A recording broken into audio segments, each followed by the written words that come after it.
स्वराज मराठीमध्ये आपलं स्वागत आहे। सर्वसामान्यांचा आवाज, निर्भीड, बेधडक, स्वराज मराठी।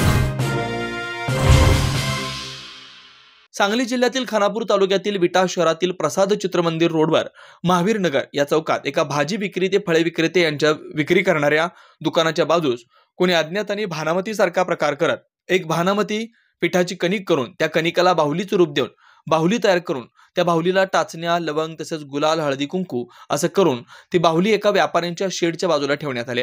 कोणी अज्ञात व्यक्तीने हा प्रकार केल्याचं या प्रकारामुळे निदर्शनास आल्यानंतर नागरिकांनी हा प्रकार पाहताच आश्चर्य व्यक्त केलं। हा काय प्रकार आहे? अक्षरशः महिला वर्गात सुद्धा भीतीचं वातावरण व या प्रकारावर चर्चा होताना दिसते। आता रस्त्यावरच असे भानामतीचे प्रकार घडू लागल्यानं अंधश्रद्धेसारखे हे प्रकार आता पुन्हा घडू लागलेत। यावरती काय करावं अक्षरशः व्यापाऱ्यांना डोकं धरण्याची वेळ आली आहे। कोणाचं तरी चांगलं चाललं की असे प्रकार घडतात की काय अशी चर्चा आता त्या परिसरात व्यापारी व नागरिकांच्यातून होताना दिसते।